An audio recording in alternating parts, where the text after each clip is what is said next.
हैं आप लोग। तो चलिए देख लेते हैं 20th नवंबर का एनालिसिस। तो पहला आर्टिकल है, Rajasthan government launches maternity benefit scheme for second child. ठीक है, अब जो प्रधानमंत्री मातृ वंदना योजना है, ठीक है, उसमें सिर्फ फर्स्ट चाइल्ड तक का ही स्कोप है।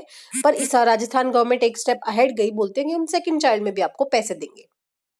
ठीक है, पहले 4 डिस्ट्रिक्ट में लॉन्च किया है एंड मदर को सेकंड चाइल्ड के लिए भी 6,000 रुपए मिलेंगे। ठीक है, and this scheme will be called Indira Gandhi मातृत्व पोषण योजना। ठीक है, and it will obviously supplement करेगी मातृ वंदना योजना को, क्योंकि मातृ वंदना योजना में 5,000 मिलते हैं पहले बच्चे के लिए। ठीक है, अब आप बोलोगे मैम क्यों गलत पढ़ा रहे हो, 6,000 रुपए मिलते हैं, तो ऐसा नहीं होता। जो 1,000 रुपए होते हैं वो जननी सुरक्षा योजना। ठीक है, इस स्कीम में तो अगर आएगा एमसीक्यूज में, तो इस स्कीम में तो बेसिकली 5,000 ही मिलते हैं। पर जननी सुरक्षा योजना के 1,000 रुपए और मिला के टोटल 6,000 हो जाता है। ठीक है, then the scheme is being implemented in these districts, तो इनको याद करने की जरूरत नहीं है, पायलट बेसिस पे है फिलहाल। एंड क्योंकि ये डिस्ट्रिक्ट इसलिए सिलेक्ट किए गए क्योंकि यहाँ पे न्यूट्रिशन इंडिकेटर्स काफी पुअर थे। ऑब्जेक्टिव्स क्या है, मदर को कंपनसेट करे वेज लॉस के लिए, क्योंकि प्रेगनेंसी में उनका वेज लॉस हुआ है। एंड ऑब्वियसली वही सेंट्रल गवर्नमेंट स्टेट गवर्नमेंट में जो मदर्स एम्प्लॉयड है उनको तो ऑब्वियसली नहीं मिलेगा, क्योंकि उनकी तो तनख्वाह इतनी ज्यादा होती है। तो beneficiaries will receive cash in 5 installments. ठीक है, एंड सेंट्रल गवर्नमेंट की स्कीम की तरह उनको आधार कार्ड सबमिट करने की जरूरत नहीं पड़ेगी। And DBT direct benefit transfer के थ्रू उनके खातों में पैसे जमा हो जाएंगे। तो प्रधानमंत्री मातृ वंदना योजना क्या है, मैटरनिटी बेनिफिट, जो सब पहले इंदिरा गांधी मातृत्व सहयोग योजना थी। ठीक है, ये जो कांग्रेस सरकार थी उसके टाइम पे थी, तो उसको नाम बदल के मातृ वंदना योजना कर दिया गया था। कंडीशनल कैश ट्रांसफर है। कंडीशनल का मतलब अगर मदर ये कंडीशंस फुलफिल कर रही है, मतलब वो बच्चे का रजिस्ट्रेशन कराएगी, हॉस्पिटल डिलीवरी कराएगी, ठीक है, इतने इतने चेकअप्स कराएगी, बच्चे का इम्यूनाइजेशन टीकाकरण होगा, तभी उनको पैसे मिलेंगे। And pregnant and lactating women के लिए ये स्कीम है। पार्शियल वेज लॉस कंपनसेशन है, क्योंकि पूरा वेज लॉस कंपनसेशन होता तो फिर 18,000 की अगर कमा रहे तो पूरे मिलते, तो नहीं, पार्शियल वेज कंपनसेशन है, क्योंकि उसका वेज लॉस हुआ है during child birth and the child care. And then is about Article 102 and Article 191 Clause 1 of the Constitution. इन दोनों आर्टिकल्स में क्या बोला गया है, एमपी या एमएलए या फिर member of legislative council is barred from holding any office of profit under the central and state government. ठीक है भाई, बात समझ आती है। पर दिक्कत क्या हुई, कॉन्स्टिट्यूशन में कहीं लिखा नहीं हुआ कि ऑफिस ऑफ प्रॉफिट एग्जैक्टली होता क्या है। न्यूज में क्यों आया, क्योंकि ये joint parliamentary committee on office of profit is deliberating कि भाई अगर कोई एमपी जाके किसी यूनिवर्सिटी में पढ़ा रहा है तो क्या वो ऑफिस ऑफ प्रॉफिट में आएगा कि नहीं, क्योंकि वहां से भी 1.5-2 लाख रुपए तो उनको मिलता ही होगा।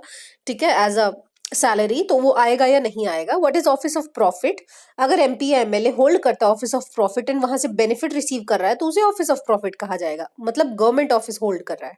तो देखा जाए तो प्राइवेट यूनिवर्सिटी हो गया, गवर्नमेंट यूनिवर्सिटी होगी, तो वो कंफ्यूजन है कि भाई होगा कि नहीं होगा office of profit. And person will be disqualified अगर वो इस तरीके का ऑफिस ऑफ प्रॉफिट होल्ड कर रहा है under central or state government other than office declared not to disqualify its holder by law passed by parliament or state legislature. Then what is underlying principle, भाई होता क्या, होना क्या चाहिए, makers of the constitution wanted legislature should not be feel obligated to the executive in any way which could influence them while discharging legislative functions. ठीक है, क्योंकि अगर वो इस तरीके का ऑफिस ऑफ प्रॉफिट होल्ड कर रहे हैं, मान लो किसी दूसरी सरकारी एजेंसी में काम कर रहे हैं, ठीक है, तो उसमें फिर जो लेजिस्लेचर्स है उनको लगेगा कि यार अगर मैंने कुछ इस तरीके का वहां पे उनको नहीं पास किया और वो बिल है उसको मैंने सहमति नहीं दी, तो यहाँ तो मेरे को इस ऑफिस ऑफ प्रॉफिट से निकाल दिया जाएगा। तो इसीलिए मेकर्स ऑफ कॉन्स्टिट्यूशन नहीं चाहते थे इस तरीके की चीजें हो। इन अदर वर्ड्स एमपी और MLA should be free to carry their duties. ठीक है, उनको फ्रीली होना चाहिए, क्योंकि वो लेजिस्लेचर्स है भाई, उनका काम है पॉलिसी को बनाना। ठीक है, एंड उसके लिए सहमति या असहमति प्रकट करना। The intent is that they shouldn't be no conflict between duties and interest of the elected member. And office of profit law simply seeks to enforce basic structure of the constitution. ठीक है, basic structure में क्या, basic features में क्या आता है, not basic structure, basic features, principle of separation of power between legislature and executive. तो ये बेसिक प्रिंसिपल भी है, बेसिक फीचर भी है एंड बेसिक स्ट्रक्चर भी है। ठीक है, तो रीजंस ऑफ कंट्रोवर्सी क्या है, ऑफिस ऑफ प्रॉफिट पहली बात कॉन्स्टिट्यूशन में ना ही लिखा गया है और ना ही रिप्रेजेंटेशन ऑफ पीपल एक्ट में लिखा गया है। कोर्ट पे है कि वो किस तरीके से इसको इंटरप्रेट करते हैं। ओवर द ईयर्स कोर्ट ने इसको किया है इंटरप्रेट, तो वो देखते हैं। जुडिशरी ने क्या किस तरीके से डिफाइन किया है in the Pradyut Bordoloi versus Swapan Roy 2001. Then outline the 4 broad principles for determining office of profit attracts constitutional disqualification, कि वो डिस्क्वालीफाई होंगे कि नहीं. First, whether government exercises control over appointment. ठीक है, अब कोई प्राइवेट यूनिवर्सिटी होगी उसमें सरकार का तो कोई रोल नहीं है ना कि भाई वो अपॉइंटमेंट या रिमूवल या performance of the functions of office में वो बेसिकली इन्वॉल्व होंगे, तो ऐसा नहीं होता. Second, whether office has any remunerations attach to it. ठीक है, इस तरीके की कोई, अगर ये काम करोगे तो आपको इतने पैसे मिलेंगे. ठीक है, सैलरी तो ऑब्वियसली होगी बट रेम्यूनरेशंस नहीं होंगे. Third, whether the body in which office is held has any government powers. ठीक है, गवर्नमेंट पावर्स होगी यानी कि आप कोई मनी रिलीज कर रहे हो, ठीक है, फंड्स रिलीज कर रहे हो, इस तरीके की पावर हो तो वो ऑफिस ऑफ प्रॉफिट कहलाएगा. Further, whether office enables holder to influence by the way of patronage, कि वो इन्फ्लुएंस करेगा कल को कि भाई तुम अगर बीजेपी या फिर कांग्रेस को वोट नहीं करोगे तो मैं तुम्हारे कल से फंड्स रिलीज नहीं करूंगा. तो ये भी नहीं होना चाहिए कि वो इन्फ्लुएंस कर रहा है by the way of patronage. So these were the conditions and ये रोल ऑफ जुडिशरी है बेसिकली जिन्होंने ये डिफाइन किया है. Supreme court give ministry deadline for appointment of expert members to NGT. ठीक है, अब एनजीटी क्या है, नेशनल ग्रीन ट्राइब्यूनल है. ठीक है, कंटेक्स्ट इतना इंपॉर्टेंट नहीं है, अब मैं बताऊंगी आपको एक्सपर्ट मेंबर्स कौन होते हैं. सो कब बना था, 2010 में, according to the NGT act of 2010. तो एक्ट से बना है, तो स्टैट्यूटरी बॉडी है. Established for effective and expedition, मतलब जल्दी जल्दी डिस्पोजल हो जाए केसेस का. जो किससे रिलेटेड है, ग्रीन ट्राइब्यूनल है तो environment protection and conservation of forest से रिलेटेड. न्यू दिल्ली इसका प्रिंसिपल प्लेस ऑफ सिटिंग है, पर भोपाल, पुणे, कोलकाता एंड चेन्नई में भी ये 4 जगह और बैठती है. Tribunal is not bound by code of, मतलब basically code of civil procedures. ठीक है, तो सीपीसी से बाउंड नहीं है, क्योंकि कोड्स वगैरह क्या होते हैं, इस धारा के तहत, सीआरपीसी की इस धारा के तहत आपको सजा मिलती है तो वो बाउंड होते हैं कोर्ट्स की, उनको उस तरीके से सजा देनी है, पर ये उससे बाउंड नहीं होता. It shall be guided by the principles of natural justice. ठीक है, नेचुरल जस्टिस में कि भाई उनको कैसा ठीक लग रहा है, उस तरीके से कि कोई basically set code of conducts नहीं है, रूल्स नहीं है, क्योंकि सीआरपीसी वगैरह में रूल्स होते हैं, अगर ये कंडीशंस फुलफिल कर रहा है, इतना इतना हीनस क्राइम है तो उसको इतने साल की सजा मिलेगी.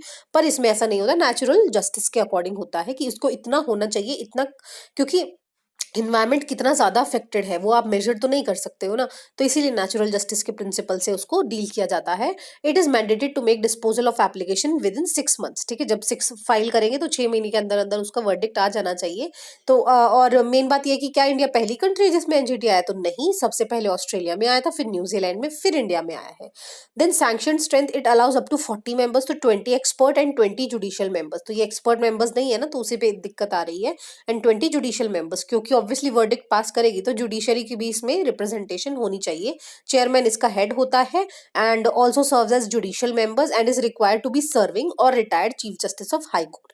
या तो सर्विंग हो या रिटायर्ड हो, just chief justice of high court or जज of supreme court. Then members are chosen by selection committee. ठीक है, एक सिलेक्शन कमेटी बैठती है जो रिव्यू करेगी कौन कौन इंटरेस्टेड है बेसिकली, एंड फिर इंटरव्यू वगैरह कराएगी उनकी. जो सिलेक्शन कमेटी को हेड कौन करेगा, एनी सिटिंग जज of supreme court. Judicial members are chosen from the applicants who are serving of retired जजेस ऑफ हाई कोर्ट. ठीक है, अब चेयरमैन तो क्या होना चाहिए, रिटायर्ड जस्टिस. ठीक है, retired chief justice of high court या सर्विंग होना चाहिए, या जज ऑफ सुप्रीम कोर्ट होना चाहिए. पर जुडिशियल मेंबर्स कौन से होने चाहिए, सर्विंग और रिटायर्ड जजेस of high court. Expert members are chosen from the applicants who are either serving or retired bureaucrats not below the rank of additional secretary to the government of India and with the minimum administrative experience of 5 years in dealing with environment matters. ऐसे नहीं कोई petroleum वाली अगर इस चीज को deal करा है तो उसको भी बना देंगे, नहीं, इन्वायरमेंटल मैटर्स को डील करने का उनको एक्सपीरियंस होना चाहिए. And expert members must have doctorate in a related field. ठीक है, मतलब उनमें से एक बंदे को डॉक्टरेट होना चाहिए, बेसिकली पीएचडी होल्डर होने चाहिए. That is about first meeting between India and Luxembourg in 20 years. 20 साल में पहली मीटिंग हुई है. तो आप देख सकते हैं लग्जमबर्ग की लोकेशन क्या है. ये है लग्जमबर्ग, छोटा सा यूरोप में देश है. बॉर्डर करता है इसको फ्रांस बॉर्डर करता है. ठीक है, स्विट्जरलैंड तो बॉर्डर नहीं करता. फ्रांस बॉर्डर करता है, जर्मनी बॉर्डर करता है, बेल्जियम बॉर्डर करता है. ठीक है, 3 ही नेशंस बॉर्डर करते हैं, France, Germany and Belgium. Then meeting was resulted in 3 new bilateral agreements. ठीक है, तो are in the financial space to promote ties between India and Luxembourg. And अब लग्जमबर्ग हमारे लिए क्यों इंपॉर्टेंट है, because it is the third largest foreign investors in India. ठीक है, and these 3 agreement have been signed are Luxembourg stock exchange with SBI, Luxembourg stock exchange with INX, ठीक है, India international stock exchange, Luxembourg innovation in and invest India. ठीक है, तो इस तरीके के 3 एग्रीमेंट्स आए हुए। Agreements are not very important, but हम ये पता होना चाहिए कि इन्होंने काफी ज्यादा हमारे यहाँ फाइनेंशियली इन्वेस्ट किया हुआ है। एंड इंडिया ने ऑल्सो इन्वाइट किया लग्जमबर्ग को कि आप CDRI ज्वाइन करो। अब CDRI में इतना क्या क्यों खास है कि मोदी जी ने लॉन्च किया था in 2019 at UN general secretary climate action summit in New York, US। ये प्लेटफॉर्म है where knowledge is generated and exchange on different aspects of disaster and climate resilience of infrastructure, कि हम इस तरीके का इंफ्रास्ट्रक्चर बनाए जो डिजास्टर से भी रेजिलियंट हो, मतलब वो टूटे या बिखरे ना, या फिर मिनिमम डैमेज हो, and climate resilient भी हो। and it will create a mechanism to assist countries to upgrade their capacity and practices with regard to infrastructure development in accordance with the risk context। ठीक है, अब जहाँ पे infrastructure prone areas है, Japan है, ठीक है, वहाँ पे आते रहते हैं, तो उस तरीके वो कंट्री को ये जो बेसिकली CDRI है ये उनको असिस्ट करेगा, मैकेनिज्म बताएगा कैसे आप अपनी कैपेसिटीज को अपग्रेड कर सकते हो रिलेटेड टू इंफ्रास्ट्रक्चर डेवलपमेंट, ताकि ये मिनिमम आपको हार्म करे। एंड बेनिफिट्स क्या होंगे? It will benefits all section of society. ठीक है, economically weaker section of society, women and childrens are the most vulnerable to the impacts of disaster, क्योंकि obviously they are the economically weaker section and prone होते हैं ज्यादा। And it will also benefits all areas of the with the high disaster risk in India, north eastern and the Himalayan region are prone to earthquakes, क्योंकि पता ही है वहाँ पे, because Himalayas are young fold mountains and वहाँ पे ज्यादा tectonic plate movements होती रहती हैं। Why do we need a global coalition? Many countries, including India, have over the years developed robust disaster management practices. हमने काफी अच्छी डेवलप की हैं, हमने NDMA, SDMA लेकर आए हैं, तो वो हेल्प कर सकता है। And sharply reducing human casualties in a disaster, and economic cost तो फिर बहुत ज्यादा होती है डिजास्टर की, तो वो भी कम हो जाएगी। Global coalition for disaster resilient infrastructure would address concerns that are common to developing, दोनों ही कंट्रीज को, मतलब दोनों ही स्फीयर्स को, developing and developed countries, small and large economies, countries at early and advance stages of infrastructure development. ठीक है, तो ये था CDRI के बारे में, याद रखना बहुत इंपॉर्टेंट है। ठीक है, 2019 में ही लॉन्च किया गया है, एंड ये प्लेटफॉर्म है जहाँ पे नॉलेज जनरेट होती है। ठीक है, एंड पैसे वैसे से रिलेटेड नहीं है, नॉलेज वाला है, ये ज्यादा ध्यान रखना। Then is about West Bank and issues associated. ठीक है, पहले वेस्ट बैंक की आप लोकेशन देख लो भाई। ठीक है, तो ये इजराइल है, ठीक है, ये पूरा, ठीक है, ये इधर इजराइल है, and Israel and occupied territories, तो इजराइल को बॉर्डर कौन करता है? इजिप्ट, जॉर्डन, ऊपर सीरिया एंड फिर लेबनन। ठीक है, ऐसे बॉर्डर करता है। यहाँ पे है मेडिटेरेनियन सी, ठीक है, ये है डेड सी, ये है इधर वेस्ट बैंक। ठीक है, तो देखा जाए तो लैंडलॉक कंट्री हो गई ना वेस्ट बैंक। ठीक है, तो ये इधर जेरूसलम आता है, एंड यहाँ पे टेल अवीव भी है, एक इंपॉर्टेंट लोकेशन इजराइल में ही है, याद रखना। एंड फिलहाल तो यही है इंपॉर्टेंट लोकेशंस। ठीक है, तो ये आपने ध्यान रखना है। ठीक है, ये मैप काफी इंपॉर्टेंट है। तो वेस्ट बैंक के बारे में बता रखा है। ठीक है, इशू आ रहा है वेस्ट बैंक का। ठीक है, पैलेस्टीनियंस क्या सीन हुआ है, जो मिस्टर पोम्पियो है, ठीक है, अब Mike Pompeo paid a visit to the paid the first visit by US secretary of state to an Israeli settlements. ठीक है, तो जो इजरायली ने इलीगली ऑक्यूपाई किए हुए हैं वेस्ट बैंक के स्टेट कुछ सारे सेटलमेंट्स, ठीक है, तो वहां पे विजिट किए गए US सेक्रेटरी ऑफ स्टेट। ठीक है, तो उन्होंने क्या बेसिकली बोला गया कि इजरायली प्रोडक्ट्स जो भी बन रहे हैं वेस्ट बैंक में, आप उन पे ये लेबल करो मेड इन इजराइल। ठीक है, तो देखा जाए तो इलीगली ऑक्यूपाइड है, पर वो ये दिखाना चाह रहे हैं कि हम इसको वेस्ट बैंक को इजरायली टेरिटरी मानते हैं। ठीक है, तो ये वाली दिक्कत आ रही है। And Palestinians accused Mr. Pompeo of helping Israel to cement its control in the West Bank। ठीक है, क्योंकि ऑब्वियसली आप यहाँ पे जो प्रोडक्ट्स बन रहे हैं, आप उनको इजरायली को पहली बात तो आप रिकॉग्नाइज नहीं करे, they are illegally occupied and you are promoting it as well, so this is the issue of contention. और ये गाजा स्ट्रिप भी है, ये भी इंपॉर्टेंट है।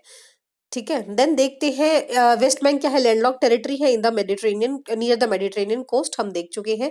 Border by Jordan in the east, ये रहा Jordan in the east, and green line separating it and Israel on the south. ठीक है, तो ये जो बॉर्डर है इसको ग्रीन लाइन कहते हैं, south west and the north, ये ग्रीन लाइन है। West Bank also contain significant section of the western Dead Sea. ठीक है, तो ये डेड सी का काफी सारा पोर्शन है, वेस्टर्न पार्ट, कुछ पार्ट इसका जॉर्डन में भी है। Dispute settlements here, what are the dispute settlements? तो वेस्ट बैंक ने को जॉर्डन ने कैप्चर कर लिया था आफ्टर 1948 अरब इजरायली वॉर। ठीक है, तो इजरायली ग्रुप एंड अरब्स के बीच में वॉर हुआ था, एंड फिर जॉर्डन ने ऑक्यूपाई कर लिया था इसको। फिर इजराइल ने कहा नहीं, तेरे पास तो रहने नहीं देंगे, उन्होंने वापस ऑक्यूपाई कर लिया in the 6 day war of 1967। And during this war country ने जॉर्डन, इजिप्ट एंड सीरिया तीनों को ही बेसिकली डिफीट करके ऑक्यूपाई कर लिया। 130 उन्होंने फॉर्मल सेटलमेंट्स बना दी इन द वेस्ट बैंक, क्योंकि इसराइल जीत गया था। एंड ओवर 4 लाख और अपनी जो अपने यहाँ के लोग हैं उनको भी वहां पे मोबिलाइज करते रहे, इजरायली सेटलर्स को वहां पे भेजते रहे, ठीक है। एंड तो अब वो लोग यहाँ पे रह रहे हैं along with 26 lakh Palestinians. And territory is still a point of contention due to large number of Palestinians who live there and hope to see land become part of their future state. When Israeli ने 1967 का जो 6 day war है जब उसको occupy किया था, it allowed Jewish people to move in, but Palestinians considers West Bank illegally occupied Palestinian land. तो Palestinian यही सोचते थे, आर दीज सेटलमेंट्स इलीगल? तो यूनाइटेड अब कुछ कोई तो देख ही रहा होगा ना कि ये इलीगल है कि नहीं। तो इंटरनेशनल कोर्ट ऑफ जस्टिस ने या फिर UN general assembly security council ने बोला West Bank settlements are violative of 4th Geneva convention, ठीक है। 4th जेनेवा कन्वेंशन क्या कहती है कि आप अगर किसी भी कंट्री को ऑक्यूपाई कर रहे हो, ठीक है, तो इट शैल नॉट डिपोर्ट और transfer any of the civilian population. उन्होंने तो 26 लाख लोग ट्रांसफर कर दिए, तो आप सिविलियन पॉपुलेशन को नहीं ट्रांसफर कर सकती, ये 4th जेनेवा कन्वेंशन कहता है। एंड इसीलिए ये बोलता है कि ये जो ऑक्यूपाई किया ये वॉयलेटिव है। एंड जो रोम स्टैट्यूट है, जो इंटरनेशनल क्रिमिनल कोर्ट है, ठीक है, वो रोम स्टैट्यूट पे बेस्ड है। तो उसने बोला गया है सच ट्रांसफर कंस्टिट्यूट्स वॉर क्राइम्स, ठीक है, ऐसे कर रहे हो तो आप वॉर क्राइम के तहत लायबल पाए जाओगे, as does the extensive destruction and appropriation of property, ठीक है। ये उतना ही हीनस माना जाएगा जितना कि एक वॉर के टाइम पे प्रॉपर्टी डिस्ट्रक्ट करना होता है, not justified by military necessity and carried out unlawfully and wantonly, ठीक है। बेसिकली इसको अनलॉफुल बोला गया है। इंडिया की क्या व्यूज है? इंडिया बोलता है कि भाई टू स्टेट सॉल्यूशन होना चाहिए, पैलेस्टीनियंस का अपना एरिया होना चाहिए एंड इसराइल का अपना एरिया होना चाहिए, and support establishment of sovereign independent and viable state of Palestine, ठीक है। तो इंडिया सपोर्ट फॉर पैलेस्टीन मतलब हमारी इसराइल के साथ रिलेशनशिप ज्यादा खराब नहीं हुए हैं, but India basically 2 state solution को ही सपोर्ट करता है। Then is about APEC. तो एपेक क्या है भाई? It is a regional economic forum जो एस्टैब्लिश किया गया था 1989 में, ताकि जो एपेक की फुल फॉर्म क्या है? एशिया पैसिफिक इकोनॉमिक कोऑपरेशन, ठीक है। तो एशिया और पैसिफिक को इंटरलिंक कर रहा है, ठीक है। तो it aim to create prosperity for the people of the region by promoting balanced, inclusive, sustainable, innovative and secure growth and accelerating regional economic integration, ठीक है। तो रीजनल इकोनॉमिक इंटीग्रेशन कराना चाहता है। मेंबर्स कौन कौन है भाई इसके? तो जो बेसिकली इसके मेंबर्स कौन है? जो पैसिफिक को बॉर्डर कर रहे कौन है? ऑस्ट्रेलिया, ठीक है, ब्रूनी, ठीक है, दार्सुलम कनाडा, चिली, पीपल चाइना, ठीक है, Hong Kong and Indonesia, Japan, Korea, Malaysia, Mexico. अब देखते रहना ये सब पैसिफिक को बॉर्डर करे। न्यूजीलैंड, पापा गिनिया, पेरू, फिलीपींस, ठीक है, रशिया, सिंगापुर,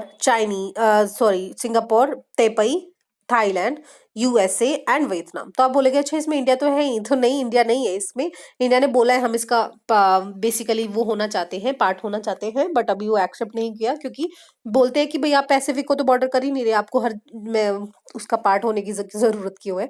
तो चाइना बेसिकली इसका मेंबर है, पर ये ध्यान रखना China was not the founding member of APEC, ठीक है। तो APEC works to help all residents of the Asia Pacific to participate in growing economy, digital skills provide करेगा for training of the rural communities and indigenous women को help करता है to export their products abroad, recognizing impacts of climate change. तो जब भी कोई इस तरीके की चीज होती है ना, आपको 3-4 पॉइंट्स याद करने हैं कि भाई डिजिटल स्किल्स प्रोवाइड कर रहा है, रूरल कम्युनिटीज को ट्रेन कर रहा है, दूसरी इम्पैक्ट्स ऑफ क्लाइमेट चेंज को देखेगा, ठीक है, तो क्लाइमेट चेंज भी देख रहा है, एंड क्या और दूसरा क्या है? डिजास्टर रेजिलियंस, पैंडेमिक्स को प्रिपेयर प्लानिंग से रिलेटेड एंड टेररिज्म को भी देखेगा। तो ठीक है, ये 3-4 ही पॉइंट्स देखने किसी भी ऑर्गेनाइजेशन के। देन कोड ब्लड बैंकिंग क्या होती है, ठीक है। तो जो बेसिकली कोड ब्लड बैंकिंग क्या होती है? जब माँ बच्चे से जब एक बेबी मम्मी के वूम में होता है, यूट्रस में होता है, तो जो बच्चा होता है उसको जो कनेक्ट करता है प्लेसेंटा होता है, ठीक है, प्लेसेंटा होता है, ये उसको अपनी मदर से कनेक्ट करके रखता है। तो ये प्लेसेंटा जब बेबी का बर्थ हो जाता है, तो ये जो प्लेसेंटा होता है ये भी निकल जाता है, ठीक है, निकालना होता है। निकल जाता है, तो इसी का बोला गया है। तो इसी इसकी ये जो होती है, जो जिससे वो मदर से अटैच होता है उसे कॉर्ड कहते हैं, ठीक है। तो इसी को बोला गया है कॉर्ड ब्लड। अब इसमें ब्लड तो होगा ही ना, मदर से, क्योंकि सप्लाई लेता रहता है, खुद से उसके पास कहाँ से आएगी। तो cord blood is blood that remains in the umbilical cord and placenta post delivery, ठीक है। तो ये जो ये बेबी बताया मैंने, ये प्लेसेंटा, ठीक है, और ये कॉर्ड, ये इससे अटैच होता है, तो इसे अम्बिलिकल कॉर्ड ही कहते हैं, इसको, ये जो कॉर्ड होता है। एंड ये बेसिकली इसमें ब्लड होता है, तो ये ब्लड इंपॉर्टेंट होता है क्योंकि इसमें स्पेशल सेल्स होते हैं, जैसे हिमेटोपोइटिक स्टेम सेल्स कहते हैं, क्योंकि ये कुछ डिजीजेस को ट्रीट करने में मदद करता है। अब क्या कह रहे हैं भाई, इतना अच्छा है तो इसको स्टोर करके रखो, तो वही कह रहे हैं कोड ब्लड बैंकिंग है, जिसमें क्या है कि ये जो कोड में जो ब्लड है इसको हम स्टोर करके रखेंगे एंड एक्सट्रैक्ट करेंगे and cryogenically freezing it stem cells, ठीक है। जो स्टेम सेल, जो अच्छे सेल्स है, उसको हम फ्रीज करके रखेंगे and other cells of immune system for potential future medical use, ठीक है। क्योंकि ये source of haematopoietic stem cells transplantation है for haematological cancers and disorders where its use is recommended. For all other conditions the use of cord blood as a source of stem cells is not yet establish. So और कहाँ कहाँ use हो सकता है, umbilical cord fluid is loaded with stem cells, तो बहुत सारे stem cells होते हैं। अब स्टेम सेल्स आप बोल रहे हो, आप किसे कह रहे हो, स्टेम सेल्स क्या होते हैं, जो अपने जैसे और सेल्स बनाने में, मतलब जल्दी जल्दी बनाने में एक्सपर्ट होते हैं, ठीक है। तो इससे क्या होता है, कोई डिजीज होगी तो उसको क्योर करने में क्योर करना इजी रहेगा। तो ये कैंसर को ट्रीट कर सकती है, ब्लड डिजीजेस को ट्रीट कर सकती है, लाइक एनीमिया, ठीक है, मतलब जिसमें आरबीसी की कमी हो जाती है, ब्लड में आयरन की कमी हो जाती है। Fluid is easy to collect and has 10 times more stem cells than those collected from bone marrow, ठीक है। क्योंकि हम बहुत सारे डिजीजेस को ट्रीट करने के लिए बोन मैरो से हम स्टेम सेल्स लेते हैं, क्योंकि वहां पे बनते हैं काफी सारे। तो इससे क्या होगा, इजी ही रहेगा, अगर हम बैंकिंग करा लेंगे, हम इन्हीं स्टेम सेल्स का यूज कर लेंगे एंड इनको फ्रीज करके रख लेंगे, तो जो डेडली डिसीजेज है उनको ट्रीट करने में काम आती है। कंसर्न्स क्या है, तो ऑब्वियसली जो फीस बहुत ज्यादा चार्ज करते हैं जो ये लोगों को स्टोर करके रखते हैं। And basically it is merely, the concern here is that it is merely by emotional marketing. वो कन्विंस करते हैं कि भाई कल को आपके बच्चे को कुछ हो जाएगा तो हम आपको ये फ्रीज करके रखेंगे, तो इस तरीके की चीजें होती हैं, but it is quite an expensive thing. Then is about Safai Mitra सुरक्षा चैलेंज। अब सफाई मित्रा कौन होते हैं, जो आपको सफाई करने में मदद करते हैं। तो लॉन्च बाय महुआ, ये स्कीम में है, स्कीम नहीं चैलेंज है। It is a challenge for 243 cities to switch over to mechanised cleaning of sewers, ठीक है, ताकि मैनुअल स्कैवेंजिंग काफी कम हो सके। एंड सेप्टिक टैंक्स को 243 सिटीज को चैलेंज दिया गया है कि 2021 तक आपने सबको मैकेनाइज्ड करना है, मशीन द्वारा कराना है, ताकि कोई भी लाइफ ऑफ एनी सीवर और septic tanks is ever lost. क्योंकि क्या होता है, मैनुअल स्कैवेंजिंग करते हैं, वो अपने हाथों से निकालते हैं जो भी कूड़ा करकट होता है, तो क्या होता है, इतनी पॉइजनस गैसेस होती हैं सीवर्स में, तो वो बहुत ज्यादा उनकी हेल्थ को अफेक्ट करती है। And it was launched on the initiative of world toilet day. And prohibition, background क्या है, prohibition of employment as manual scavengers and their rehabilitation act pass हुआ था 2013 में। एंड तब बोला गया था कि भाई ये जो हजार्डस क्लीनिंग है, अब हजार्डस ही हो जाएगी अगर इतनी ज्यादा केमिकल्स रिलीज, गंदी गंदी गैसेस रिलीज हो रही हैं, तो वो रुकना ही चाहिए। एंड कभी कभी क्या होता है, बिना प्रोटेक्टिव गियर के ही घुस जाते हैं, ठीक है, अगर घुस ही रहे हो, ऑक्सीजन टैंक लगा के घुसो, ठीक है, तो बट ये सब चीजें नहीं होती, तो इसीलिए इसको मना किया गया था। एंड बैन है manual scavenging. Then five eyes, ये क्या है, इंटेलिजेंस अलायंस है, किसका, Australia, Canada, New Zealand, UK and US. They are party to multilateral UK USA agreement, a treaty for joint cooperation in signal intelligence, ठीक है, signal intelligence की ये treaty है। 1946 में बिगिन हुआ था when US and UK agreed to open exchange of intelligence on communication. तो वो इंटेलिजेंस एक्सचेंज करेंगे on the communications of foreign nations. It was expanded when Canada joined the alliance in 1948, ठीक है। तो कनाडा, फिर Australia, फिर New Zealand ने भी ज्वाइन करता है। तो 5 आइज आपको याद रखना है, इंटेलिजेंस अलायंस है। Then is about willow warbler, it has sighted in the first time in Thiruvananthapuram, ठीक है। लॉन्गेस्ट माइग्रेटिंग स्मॉल बर्ड्स है that breed through northern and temperate Europe and Palearctic, ठीक है। तो ब्रीड करती है इन द मतलब ठंड वाले रीजन्स में ज्यादा पाई जाती है। तो have been recorded from Kerala and willow warble from the 18th warbler, ठीक है। तो ये वो वाली स्पीशीज हैं जो डार्विन ने बेसिकली इन पे काम किया था। आईयूसीएन स्टेटस क्या है, लीस्ट कंसर्न। अब इतनी दूर यहाँ पे नॉर्दर्न एंड टेम्परेट यूरोप में पाई जाती है, तो इट इज लीस्ट कंसर्न है। India now has 2 of the world's 100 most powerful super computers, ठीक है। तो ग्लोबल सुपर कंप्यूटर्स देख सकते हैं, global information technology service provide Atos ने अनाउंस कर दिया है परम सिद्धि AI, ये रैंक किया गया 63rd in the top 500 ranking. India का it makes it India largest and fastest super computer. तो परम सिद्धि है क्या? आर्टिफिशियल इंटेलिजेंस सुपर कंप्यूटर ने किसने बनाया है? National super computing mission, which is MeitY का एक इनिशिएटिव है, department of science and technology का है। तो notably Param Siddhi artificial intelligence isn't the one of the India super computer in top 100 list. तो टॉप 100 तो है ही है। And Pratyush that is used for weather forecasting was ranked 78 in the list. ठीक है, तो ये परम सिद्धि प्लस प्रत्यूष, ये दो हैं जो सुपर कंप्यूटर्स टॉप 100 में है।